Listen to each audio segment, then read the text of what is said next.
Begins tomorrow. It ends on Monday night, and the overwhelming story in America that goes well beyond football, of course.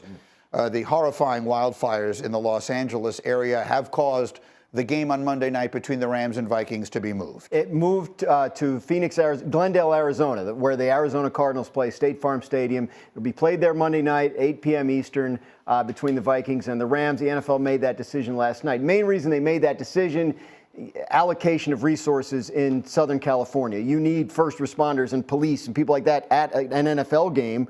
And at this point, that would be a waste of time of those people. They need to be somewhere else. Of course. So the NFL made the decision to move the game. Rams have been practicing and are scheduled to practice again today. They're monitoring the air quality, make sure it's okay, but so far so good with that, and they'll head to Phoenix on Sunday. Absolutely. The decision to move the game is 1,000% the right one. The significance of a team having home field advantage obviously pales in comparison to the terrifying images and the terrifying things that are going on there. So we'll continue to monitor that as we go. In the meantime, let's turn our attention to the games that will be played in these wild card weekend here, and we will play a game of Who You Got. Lewis, let's go Vikings-Rams, that game Monday night. Who do you like Monday night in Arizona? I'm going to go with the Vikings. Look, I think Sam Darnold, I don't think he reverted back to who he was. I don't think this is the Jets version of Sam Darnold. He had some struggles in the red zone. He made some uncharacteristically off-target throws. I think he has a big-time rebound type of game, and so does Justin Jefferson. Once again, everybody here picking the same team. I never feel good about that. Yeah. EJ, Commanders, Bucks, who you got? Yeah, I got the Commanders, and the big reason why is their quarterback, Jayden Daniles, who has been elite against the blitz, you guys.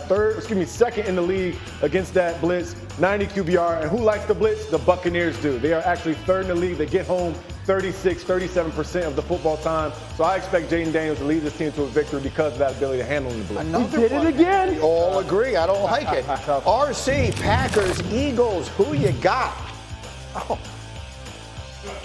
I'm going with the Philadelphia Eagles. I mean, Saquon Barkley is a possible MVP this year if we wouldn't just continuously give it to quarterbacks. And also this defense of the Philadelphia Eagles. We've seen some leakage on the back end, but I expect Quinyon Mitchell, Cooper DeJean, Chauncey Gardner-Johnson to lock in on the back end, and Jalen Carter's an absolute game wrecker in the middle of this defensive line. I think Vic Fangio finds a way to be great defensively, but I know this offense will be physical with Saquon Barkley running the ball. Once again, whenever everyone thinks something is going to happen, it almost never does. Keeping that in mind, the return of Jalen Hurts, off the concussion, it appears out of concussion protocol and ready to go. You have to monitor him, see if symptoms recur, and if they do, he goes back to the beginning. But full practice yesterday means he only has one more step to clear, and that's the official clearance to play. So the overwhelming likelihood is that he does play this game. Lewis, you're a defender in this game. You know what he's coming off of. How does that impact the way you approach the game? Look, I said it in the first hour, and look, and I say this with all due respect, especially when it comes to player health and safety. But you got to touch Jalen Hurts if you're a defender. You got to try and put him on the ground. You got to kind of see whether or not he's someone who can sustain the hits. And really, if you're Nick Sirianni and you're Kellen Moore, you're sitting there going, okay, look, how's this game going to play out? Do we need him to be put in harm's way? Do we need him to be getting touched unnecessarily out in this football game? And without, if A.J. Brown doesn't play and somehow Saquon Barkley isn't able to get going, if he isn't able to get 4 yards before he, encounters first contact, that's an insane number, by the way. He's almost averaging 4 yards per carry before first contact. Yeah. I mean, that's way beyond the second level. Look, I think for him, though, it's all about about availability. And and a lot of that's going to be due to how they use him in this football game. RC, quickly again, as a hard-hitting safety that you were, how are you approaching Jalen Hurts if you're on that Green Bay defense? First of all, I have an intimate relationship with concussion protocol, so I also understand that part as well. But when you look at what Jalen Hurts is, I agree with Lewis. And it's not even about just touching him. It's seeing how he reacts to the touches. How will he react to physicality? Will he try to gain that extra yard? That's so much of what they do if you're the Philadelphia Eagles offense and Kellen Moore. And does this run game become one-dimensional? Because to me, it's a different run game when quarterback run is taken out of the equation. I expect to see some simulated pressure. I expect to see twist up front. They're going to try to touch Jalen Hurts in the run game and the pass game to see if they can affect him.